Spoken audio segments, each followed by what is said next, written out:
Hey guys, it's Mike from Pinpoint Podiatry here. Today we're going to be doing a performance review on the Jordan 31 lows. Now obviously the Jordans have a long line of basketball shoes, so how does this one measure up? Let's start off with the traction. The Jordan 31 low consists of a diamond traction pattern and a translucent outsole, which had me skeptical at first. However, the traction holds up quite well and I found that moving laterally I had no issues. However, where the Jordan 31 low traction falls short is through the mid portion of the shoe. There is no traction whatsoever there. For the most part it was fine, however I did find that on one occasion I did almost fall backwards and found it hard to stabilise myself. This is due to the fact that as I landed on my heel after stopping on a dime, I was unable to transition from the heel to the forefoot in a nice, stable, controlled motion. But with that being said, the traction wasn't really much of an issue, but just something to keep in mind. So let's move on to the materials. Taking a look at the upper, we have a woven fly weave at the forefoot and the midfoot with a synthetic leather at the rear foot. The woven fly weave makes for a very comfortable fit in this shoe. The fly weave material is relatively breathable and shouldn't cause too many concerns in that area. However, in terms of durability, I can see it causing some issues. Whilst the woven fly weave is quite comfortable, it is reinforced with some other type of material.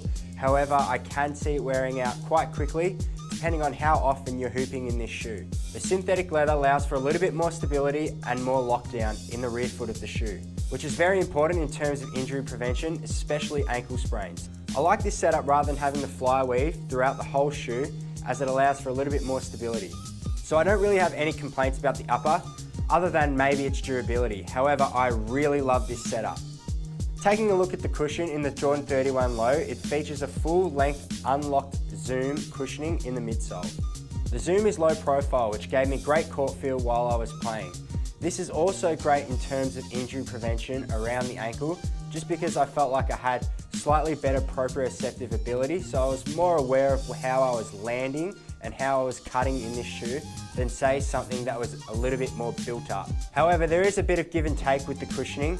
If you love a firm, responsive ride, this shoe is the shoe for you.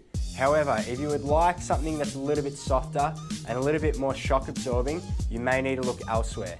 So for those of you who are quite heavy on your feet, this shoe still does a great job of shock absorption, but there just may be some slightly better options out there for those of you who are suffering from things like heel pain, knee pain, or just looking for a softer shoe.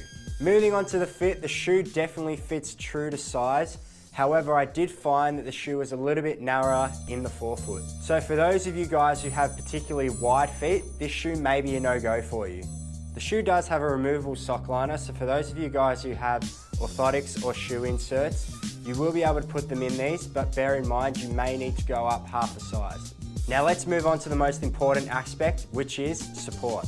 Now we're talking about support in basketball shoes compared to running shoes. It's not quite as black and white.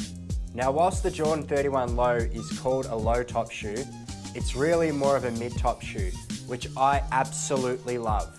Now I've done videos on it before, but shoe height isn't necessarily going to make a massive difference in terms of ankle sprain and prevention. But the Jordan 31 is low enough where I feel like I'm able to move freely around the court without being restricted too much. But it's also high enough where I feel secure in the shoe and confident to move around the court without worrying too much about my ankle.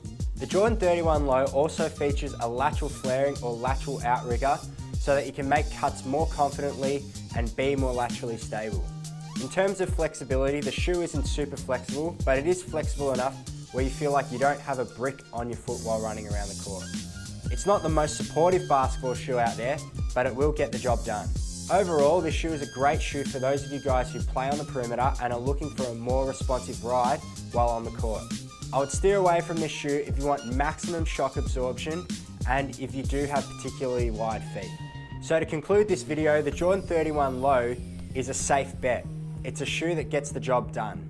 There are some small improvements that can be made in the next model. However, for some of you, this shoe may be perfect. And what's important to remember is whether or not the shoe is right for you.